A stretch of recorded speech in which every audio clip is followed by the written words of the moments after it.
And while discussing about the applications of electronegativity, we talked about the nature of the oxides. We talked about the nature of the oxides. What is the main conclusion we have drawn from there? Metallic oxides, broadly, metallic oxides are what? They have the basic nature, okay? And non-metallic oxides, they will have acidic nature. This is the broad, of course, in this we will have exceptions, like, some of the non-metallic oxides also will have neutral nature. Like carbon monoxide is what? Neutral. N2O will be what? Neutral. Like that we have some cases. But this is a general trend that we have seen. And the oxyacids, which are formed by the non-metals, like, HNO3, H2SO4, HClO4, all of them we call them as what? Oxyacids. Why the name oxyacids? It is because you will have a structure like this, like in HNO3, right? You will have nitrogen, oxygen and hydrogen. So the hydrogen bonded to the oxygen, right? This is the one that is going to act like an acidic hydrogen. That's why the name oxyacids. Okay. Now, if you look at the oxyacids formed by the non-metals, we'll focus on what the oxyacids formed by the non-metals. Okay. In a period, the strength of these oxyacids will be increasing from left to right. The strength of the oxyacids will be increasing from left to right, which means if you look at the second period, right, we have H3BO3, boric acid, H2CO3, carbonic acid, HNO3, nitric acid. What is happening? The strength is increasing when we move from left to right.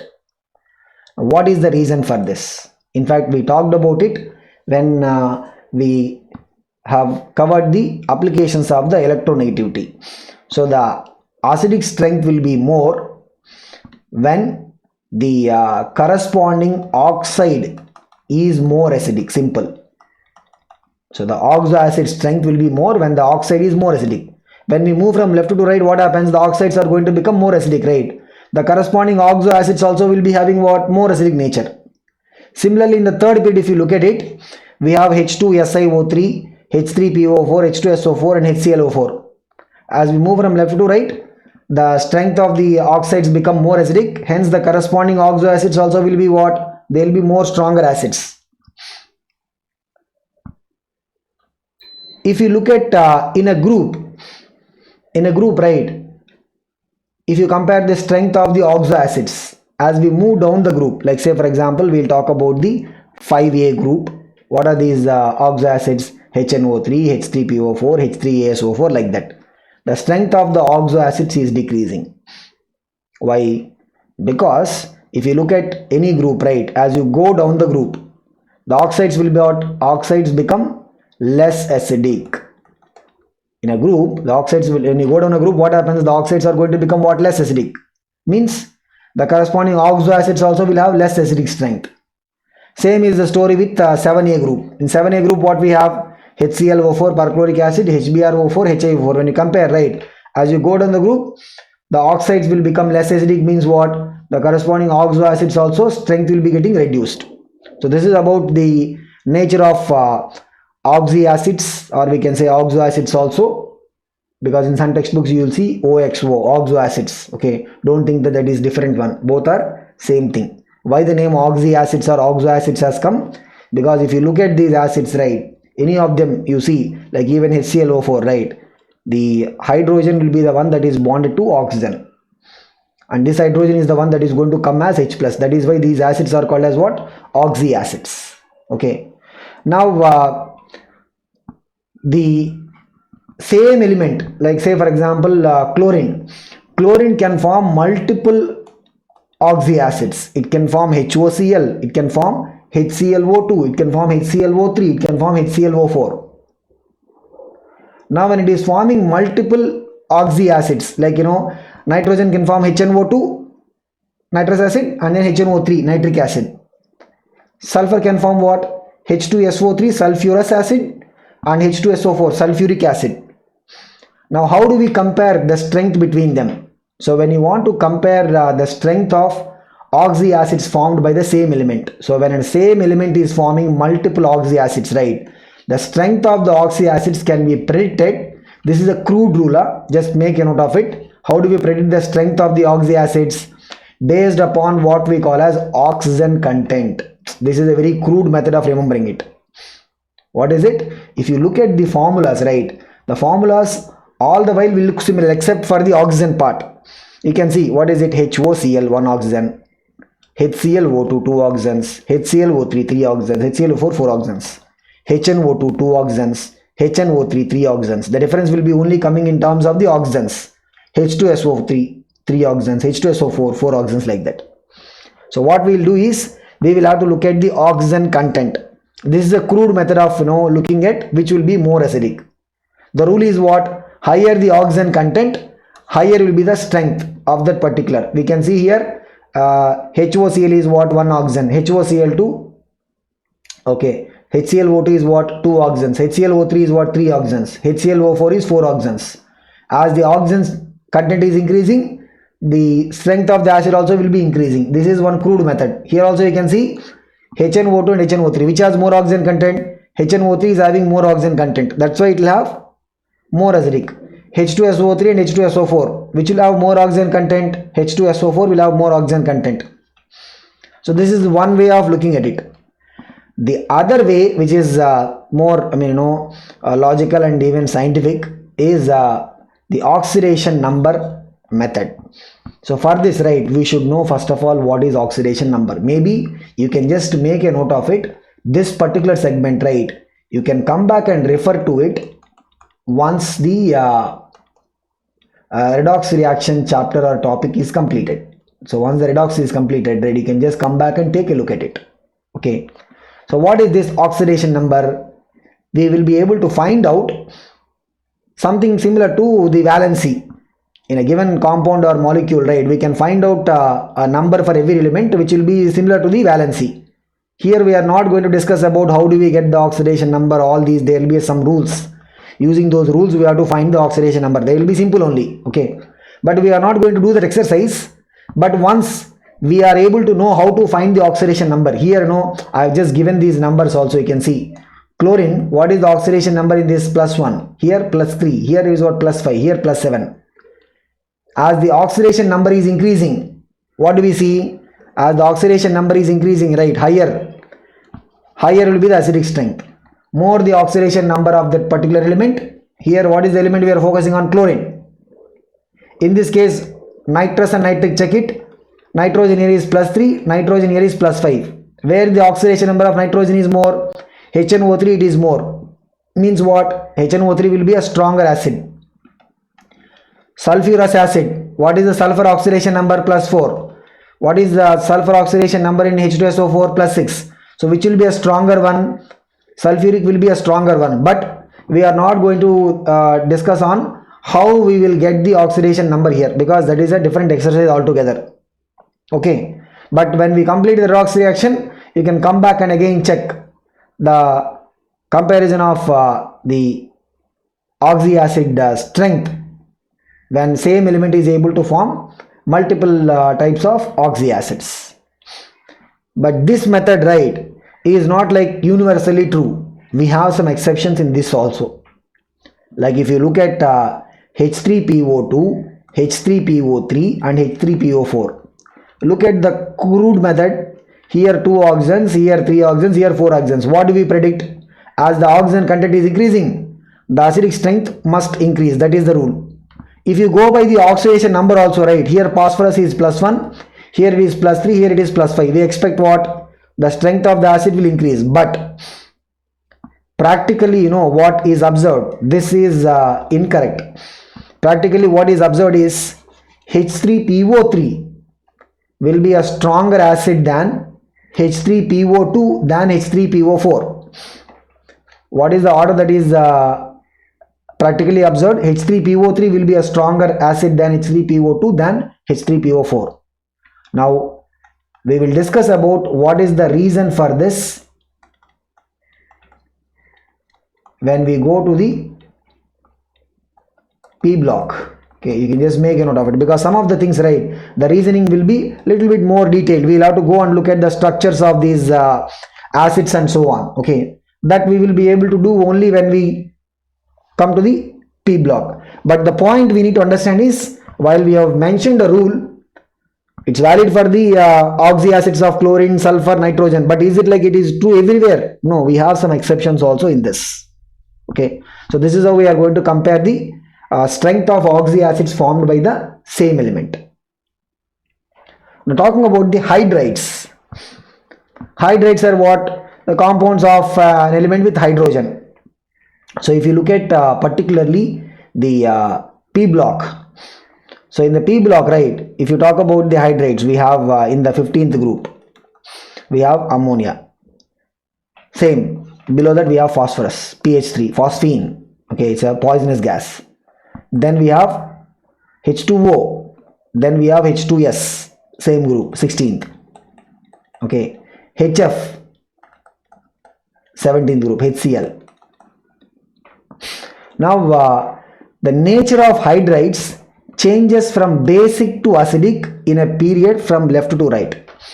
Any period you take, right, what is the change in the nature? We can see ammonia is a weak base. So we'll talk about how ammonia will be able to act as a base in little bit more detail when we go to the chemical bonding, and also we'll talk about it in the equilibrium chapter as well. But ammonia, right, will have nitrogen after forming, so ammonia will be ammonia, right, nitrogen is bonded to 3 hydrogens. After that, nitrogen will have 1 pair of electrons in the valence shell. So we will be calling this by the name lone pair of electrons. What is the name that we use to call this? Lone pair of electrons. Okay. So this lone pair, right, can be donated. It can be donated to an electron deficit molecule or ion, and this is what makes the ammonia to have a basic nature. So this theory, right, we will study about it in the ionic equilibrium chapter. We will call it as the Lewis theory of acids and bases. Ammonia will be able to act as a base by donating the lone pair of electrons that are present on the nitrogen. Okay. Whereas if you look at water is neutral. HF will be an acid. It's a weak acid, but it will be acid. Similarly, if you look at the third period, right, phosphine, PH3 will be a weak base. H2S, hydrogen sulfide, will be a weak acid. HCl, hydrochloric acid. Okay, when dissolved in water, it will be a strong acid. So what do we see? The nature of the hydrates is shifting from the basic nature to acidic nature. Why? Because in HF, right, the electronegativity difference between hydrogen and fluorine will make the fluorine to pull away the electron, thereby releasing H+. Same is the story with HCl also. So the H+ can come out, and that is the reason for the acidic strength of HF and HCl. Now, when you look at the hydrides in a particular group, so we talked about the period, right? In a particular group, if you look at the strength of the hydrides in terms of the acidic strength, what we observe is in any group we take, right, the acidic nature of the hydrides will be increasing. In a group, if you go from top to bottom, means what is going to happen? The acidic nature of hydrides, right, will be increasing. So we'll explain this by taking the example of halogens. This is a very important question that has come in quite a number of previous year papers. So what is it? If you look at the HF, HCl, HBr and HI. Now the thing is, hydrogen and fluorine, they will be almost of similar size. But if you come to the very bottom, hydrogen and iodine, they have too much difference in terms of size. So what we'll observe is the bond length. Bond length, basically, if you have a bond between two atoms, the distance between the nucleus of both the atoms is called as bond length. Bond length is going to be, when you go down, right, the bond length will be increasing. The bond length is going to be increasing. Bond length increasing means what? The distance between the nucleus is basically increasing, and as a result, right, the bond strength decreases. Bond strength decreasing means what? Bond strength is what? It's a representation of how these two atoms are together. Bond strength is decreasing means what? It is easy to break the bond, right? Which means as you go down the group, the ease of breaking the bond will be more, which means what? Hi can easily dissociate to produce a H plus, which means what? Hi will be in fact among all of them, right? Among all of them, which will be the strongest? Which is the one that is able to easily undergo dissociation? Hi, right? Means Hi will be having the highest acidic strength. In fact, in the previous discussion itself, we have seen HF is what? It is a, we said what? It is a weak acid, isn't it? HCl, we said it is a strong acid. HBr will be even more stronger. Hi will be in this particular group, right? Hi is going to be the strongest acid because this hydrogen iodine bond can be easily broken. So strength of the acid will be increasing. As we go down the group, strength of the acid will be what? Increasing. And stability will be decreasing because of what? It is now the bond can be easily broken, right? Hence means the stability will be reduced. One more thing is, when the bond is getting dissociated, if it is getting dissociated in aqueous solution, we are able to get what? We are able to get H plus ions. That is the reason for the acidic nature, isn't it? But normally if the bond is broken, so normally if the bond is broken, so we will call it as the breaking of the bond, homolytic cleavage. So we'll call it as what? Homolytic cleavage. The other one is heterolytic cleavage. So where we will form ions, right? H plus and I minus are getting formed. That is called as what? Heterolytic cleavage. One atom is taking electrons, other is losing electrons when the bond is broken. Homolytic cleavage means we will get back the atoms. We will get hydrogen, we will get iodine. The normal bond is broken. Okay. We'll talk about these two names, right, when we go to organic chemistry. But here just look at the names. That is it. Okay. So when there is an normal breakdown of that hydrogen iodine bond, what we see is that hydrogen can come out easily. The hydrogen will be able to come out easily. Now when hydrogen is coming out easily means this hydrogen can be given to some other substance. This hydrogen can be given to some other substance, isn't it? Now when the hydrogen can be given to some other substance, that substance will be adding itself to hydrogen. We will say the substance is gaining hydrogen. So if you have, say for example, Hi is there, it is undergoing dissociation to produce iodine and hydrogen. This hydrogen is adding to some other substance A. This is a substance A. So substance A is getting hydrogen. So this is what? A reduction. Adding oxygen is what? Oxidation. Adding hydrogen is what? Reduction. So these definitions of, again, oxidation, reduction, right? Already we have talked about one definition. What is that? Gaining of electrons is called as what? Reduction. That is what we said. Losing of electrons, right? Losing of electrons, we called it as what? Oxidation. Gaining of electrons is what? Reduction. Losing of electrons is oxidation. That is one way of defining what is oxidation, what is reduction. There is another way of defining oxidation, reduction. Gaining oxygen is called as oxidation. Losing oxygen is called as reduction. That is the definition based upon oxygen. Another definition which you are using here, what is it? Adding hydrogen. So there is a substance A which is adding hydrogen to itself, which means what? We will say A is undergoing reduction.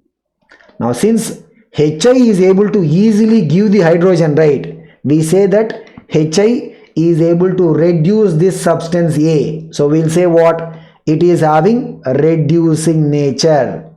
So we can also say this as what? We can say Hi is a reductant. It's a reducing agent or reductant. Okay. Now Hi is having reducing nature. Where is the reducing nature coming from? It is coming from the fact that the Hi is able to give the hydrogen by breaking the bond. Now as we go down the group, HF, HCl, HBr, Hi, where the bond can be easily broken. In case of Hi, the bond can be easily broken, isn't it? Which means Hi is going to have high reducing nature. So as you go down the group, right, what is going to happen to the reducing nature?